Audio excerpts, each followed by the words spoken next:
এক মুসলমান অন্য মুসলমানের নাম বিকৃত করা হারাম, এটা আমরা জানি না।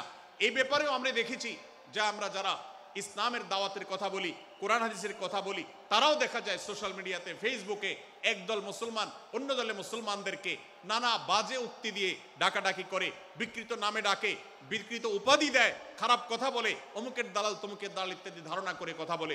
এই কাজগুলো হারাম, এগুলো আমরা কখনো করব না। আমরা যেন কেউ কাউকে নিয়ে বিদ্রুপ না করি, ব্যঙ্গ না করি, কেউ কাউকে যেন বাজে নামে না ডাকি, কেউ যেন কাউকে খোঁচাখুচি না করি, কেউ যেন কাউর নাম বিকৃত করে তাকে না ডাকি।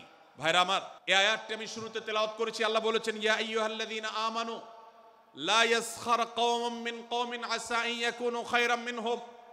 হে ঈমানদারেরা, হে মুসলমানেরা, তোমাদের কেউ যেন অন্য কারোর নাম ধরে অন্য কাউকে ব্যঙ্গ বিদ্রুপ ঠাট্টা না করে।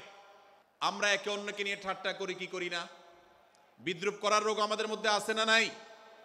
ভাইরা আমার, জাগতিক বিষয় তো আছেই, এমনকি দুর্ভাগ্যজনক বাস্তবতা হলো ধর্মের নামে, ইসলামের নামে একদল মুসলমান অপর দল মুসলমানকে নিয়ে হাসি, ব্যঙ্গ, বিদ্রুপ, রাসাহাসি এবং নাম বিকৃত করা এবং খোঁচাখুচি করা, এই কাজগুলো আমাদের মধ্যে আছে না নাই?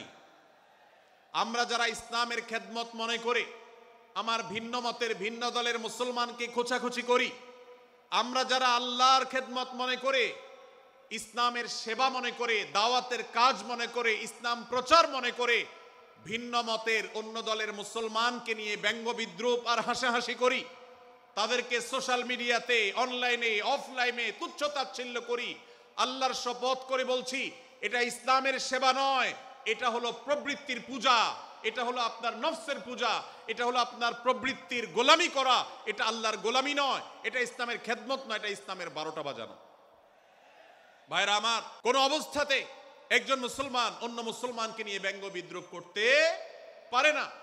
আমার মুসলমান ভাই যদি কোনো ভুল কথা বলে, ভুল কাজ করে, আমি যথাযথ নিয়মে তাকে সংশোধনের চেষ্টা করব, সমালোচনা করার দরকার হলে সেটাও করব, কিন্তু হাসাহাসি নয়, বিদ্রুপ নয়, ব্যঙ্গ করা নয়। আজ আমাদের তরুণদের মধ্যে এটা একটা আর্টে পরিণত হয়েছে। আপনারা রোস্টিং ভিডিওর কথা কম বেশি সবাই জেনে থাকবেন। রোস্টিং ভিডিওর কথা আপনারা জানেন কি জানেন না? ভাইরা আমার, রোস্টিং ভিডিও নামটা দেখেন, অর্থাৎ কাউকে রোস্ট করা। আমরা মুরগি রোস্ট করার কথা জানি, এখন মানুষ রোস্ট করার সিস্টেম শুরু হয়েছে। একজন মানুষের কোনো ভুল কিছু পেয়েছেন, অবশ্যই আপনি সমালোচনা করবেন। আপনি একজন মুসলমান হিসেবে জানতে হবে কারোর ভুলের সমালোচনার মূলনীতি আছে, মূলনীতি আছে না নেই?